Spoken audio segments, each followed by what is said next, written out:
现在各大平台都有专家和小阳人们在分享亲身经历，让一些还没有阳了的小伙伴倍感焦急，甚至都开始换阳了。那么比起核酸和抗原检测，有一种方式是闻一下就能知道你是否阳了的话，那该有多么的科幻。今天视频的主人公就有这样的本领，虽然不是针对新冠病毒感染的，但是他能在3分钟之内仅凭嗅觉就能闻出帕金森病。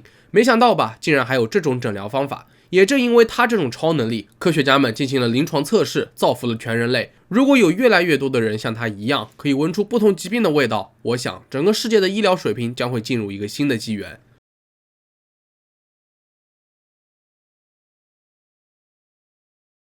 72岁的乔伊·米尔恩是一个隐藏的超能力者，他拥有一个让所有科学家都梦寐以求的天赋。而奇怪的是，乔伊本人对此却一无所知。如果非要找到源头，那或许可以追溯到他学生时期。16岁那年，乔伊在一次聚会上偶然认识了老公莱斯，他们同为游泳俱乐部成员，很快便一见钟情。不过有一点细节，乔伊到现在都仍然记忆犹新，那就是莱斯的气味。在聚会上面，乔伊就能闻到一种类似于麝香的味道，男孩独特的体香给他留下了深刻的印象。令人羡慕的是，大学毕业后，校园恋情最终走向了婚姻殿堂。莱斯成为了一名医生，乔伊则是护士，爱情事业双丰收。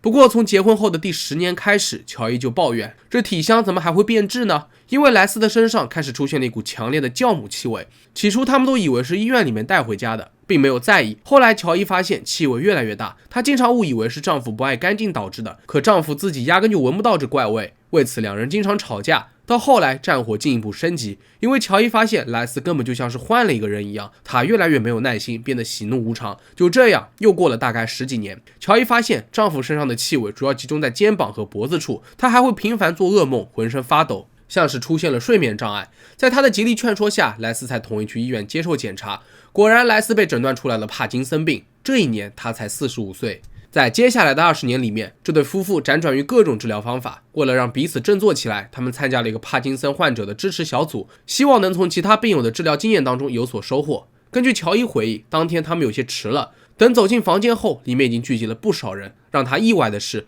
一股和丈夫身上一模一样的怪味扑面而来，那种又像油腻又像发霉又像发酵的气味是她再熟悉不过的了。至于交流会，乔伊全程都心不在焉，她一直在琢磨这件事情。在回家的路上，乔伊终于忍不住告诉了丈夫，经过探讨，他们得到了一个不可思议的结论：帕金森病或许是存在特殊气味的。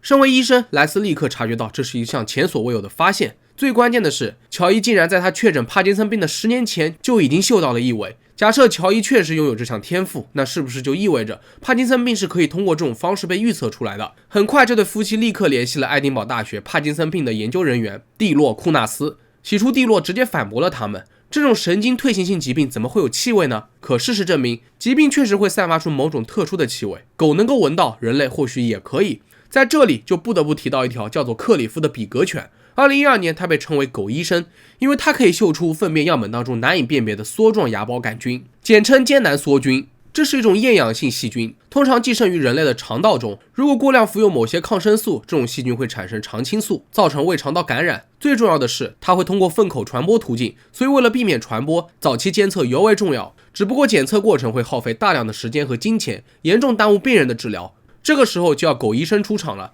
因为由艰难梭菌引起的腹泻会有种特殊的气味，克里夫就能非常准确地嗅出患者周围是否存在这种细菌。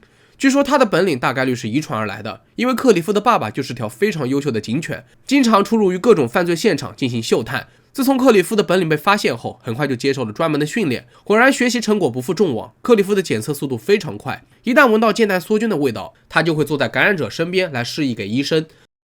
那让我们回到正题，众所周知，狗的嗅觉比人类更加灵敏。但从理论上来说，只要找到嗅觉超常的人类，它应该也能闻出某些疾病。而恰好乔伊就是这位天选之女。其实自从乔伊和莱斯结束拜访后，蒂洛心里就一直记着这件事情，因为在交谈过程中，他得知这对夫妇本身就是医护人员，应该不会妄下断言。而且蒂洛也确实听说过狗狗嗅探疾病的案例。既然如此，蒂洛决定好好做一个实验。很快，他邀请了2组志愿者，其中6名是帕金森患者，剩余6名是健康人士。蒂洛给他们每人都发了一件相同的 T 恤，回去睡觉穿着过夜即可。第二天，这些 T 恤被打乱了顺序，放在一个大盒子里面。乔伊的任务就是闻出帕金森病的患者，然而实验结果让所有人都难以置信，他的嗅觉相当准确，只判断错了一件，而且更不可思议的是，3个月后，乔伊弄错的那件衣服的主人竟然也确诊了帕金森病，这意味着他的准确率是100%。不出所料，这一实验引发了科学家们的巨大兴趣，他们决定研究出乔伊究竟闻到了什么。2019年，曼彻斯特大学的一个团队邀请乔伊合作，他们打算开发一种简单的帕金森病预测方式。据调查，帕金森病确实有一种特殊的气味，因为患者的皮脂当中存在某些高分子量的脂质，而且它们主要集中在患者的背部，味道最为强烈。也难怪乔伊是在丈夫的肩颈部位闻到的异味。由于该处皮肤的油脂不太会被洗掉，所以研究人员用棉签收集了79名帕金森患者以及71名健康者的皮脂。通过实验的对比，他们惊喜地发现，总共有4000多种独特的化合物，其中有500多种是帕金森病人的皮脂，并且异于常人。这一结果让所有人都非常的兴奋。研究人员立刻决定设计出一项皮肤测试，通过对脖子背后的皮脂检测来诊断患者是否得了帕金森病。至于气味为何不同，其实也很好理解。皮脂是皮下皮脂腺的油性分泌物，而皮脂腺与内分泌系统是相连的。与此同时，乔伊对气味高度敏感，所以他能够准确地闻出这些特殊的皮脂气味。最终，曼彻斯特大学的研究团队宣布，该测试方法还处于早期的实验室阶段，目前来说是非常成功的。接下来，科学家们会继续研究该测试方法是否适用于脱离实验室之外的环境。如果成功的话，那就有望加入英国国民医疗服务体系，服务于大众。